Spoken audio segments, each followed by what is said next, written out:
శ్రీ రేణుకా ఎల్లమ్మ తల్లి ఆశీస్సులతో జ్యోతిష్యం చెప్పబడును. స్త్రీ పురుష వశీకరణం 100% చేయబడును.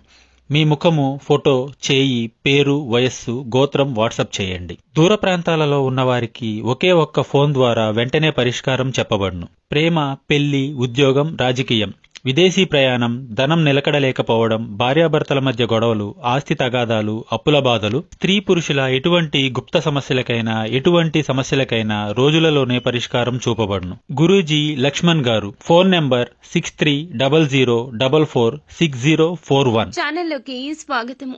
ఈ రోజున మీ ముఖంలో బాధ, వెక్కి వెక్కి ఏడవడం పక్క. మీ యొక్క పరువు మొత్తం పోతుంది. ఈ యొక్క సంఘటన జరగక మానదు. ఇలా ఈ రోజున ఈ సంఘటనలు ఒకదాని వెంబడి ఒకటి జరగబోతున్నాయి. ఇందులకు మూల కారకులు ఎవరో తెలిస్తే గనక ఖచ్చితంగా మీరు కోపంతో రగిలిపోతారు. అసలు ఏం జరగబోతుంది, ఈ రోజున సింహరాశి జాతకులు ఎటువంటి ఫలితాలు పొందుకోబోతున్నారు అనే వివరాలు వీడియోలో తెలుసుకుందాము. వీడియో మీకు నచ్చితే లైక్ చేయండి. మీ లైక్ మాకెంతో సపోర్ట్ అండ్ ఎంకరేజ్మెంట్ గా ఉంటుంది. ఇక ఆలస్యం లేకుండా వీడియోలోకి మనము వచ్చేద్దాము. ఈ రాశి జాతకులు మంచి చెడు ఆలోచించినాకనే ఏ పని అయినా సరే చేస్తారు. అయితే ఆ పనుల్లో విజయం దక్కే వరకు కూడాను కష్టపడతారు తప్పితే నిరాశ చెందరు. వీరితో పాటుగా అందరికీ మరింత ఉత్సాహాన్ని ఇస్తారు. ఎదుటి వారితో పని ఏ విధంగా చేయించుకోవాలో వీరికి బాగా తెలుసు. అలాని అందరినీ కష్టపెట్టే నైజం ఉండదు. మోసం చేసే నైజం అసలే ఉండదు. ఒక్క రూపాయి కూడా సులువుగా తీసుకోరు. వీరితో పాటుగా అందరూ బాగుండాలి అనే తపన ఉంటుంది. నవ్వుతూ ఉంటారు, నవ్విస్తూ ఉంటారు. అయితే ఈ యొక్క దిన ఫలాల ప్రకారం చూస్తే ఈ రాశి వ్యక్తులు ఈ రోజున మీ ముఖంలో బాధ వస్తుంది. ఎంత దాచినా దాగదు. పరువు పోయే ఒక సంఘటన ఈ అవకాశం కనిపిస్తుంది. చెయ్యని తప్పుకు ఒక నింద అమాంతం మీ మీద వచ్చి పడుతుంది. ఈ యొక్క నిందను మోయలేక మీ గుండె బరువుతో బాధపడుతుంది. మీరు పనిచేసే చోట కావచ్చు, అది వ్యాపారం కావచ్చు, ఉద్యోగము కావచ్చు, ఎక్కడైనా సరే ఇరుగు పొరుగు కుటుంబ సభ్యుల ద్వారా కూడా కావచ్చును ఒక ఆరోపణ అయితే తప్పక ఎదుర్కొంటారు.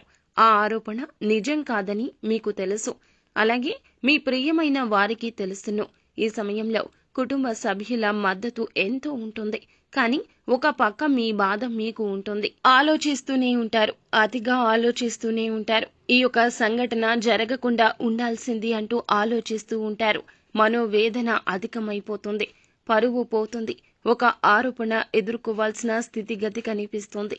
ఈ ఆరోపణ నిజం కాదని నిర్భయంగా మాట్లాడండి. ఏడ్చి ఆ యొక్క సమస్యను పరిష్కరించుకోలేరు కదా, ఆ విషయాన్ని గమనించండి. ఎటువంటి పరిస్థితి వచ్చినా కానీ దాన్ని అధిగమించే శక్తి సామర్థ్యాలు భగవంతుడు మీకు ఖచ్చితంగా అనుగ్రహిస్తాడు.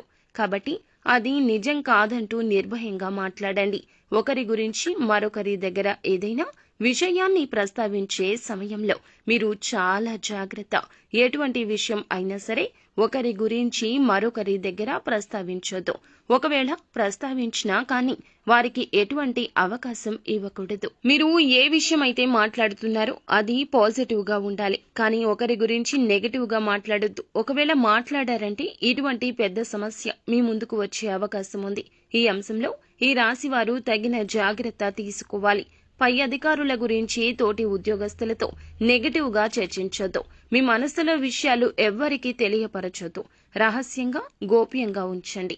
ఇలా చర్చించారంటే మీ యొక్క పై అధికారి ప్రశంసలు పొందుకోవడానికి బదులుగా మీరు ఎవరితో అయితే ఈ విషయాన్ని చెప్పారో వారు వెళ్లి ఇంకాస్త 4 మాటలు జోడించి మీ యొక్క పై అధికారులకు తెలియపరచడం వలన మీ గురించి నెగటివ్ గా చెప్పి మిమ్మల్ని బ్లేమ్ చేయడానికి వారు ప్రయత్నం చేయడం వల్ల పై అధికారుల యొక్క మాటల తూటాలను మీరు భరించలేకపోతారు. ఇటువంటి వారి విషయంలో కూడా ఈ రాశి వ్యక్తులు తగిన జాగ్రత్త తీసుకోవాలి. ఈ యొక్క జాతకం ప్రకారం చూస్తే గనక చాలా రోజులుగా ఏదైనా ఆర్థిక సమస్యతో బాధపడుతూ ఉంటే గనక ఈ రోజు ఆ సమస్య నుంచి బయటపడే మార్గం కూడా మీకు కనిపిస్తుంది. ఎవరైనా అనారోగ్య సమస్యలతో బాధపడుతుంటే ఈ రోజు కాస్త ఉపశమనం లభిస్తుంది. కుటుంబ సభ్యులతో సరదాగా సమయం గడుపుతారు. కొంతమంది విహార యాత్రలకు వెళ్లే అవకాశం కూడా ఉంది. ఆధ్యాత్మిక సేవా కార్యక్రమాల్లో ఈ యొక్క రాశికి చెందిన వ్యక్తులు ఎక్కువగా పాల్గొనే అవకాశం ఉంది. శివారాధన మేలు చేస్తుంది. విష్ణు సహస్రనామ పారాయణం కూడా శుభకర ఫలితాలిస్తుంది.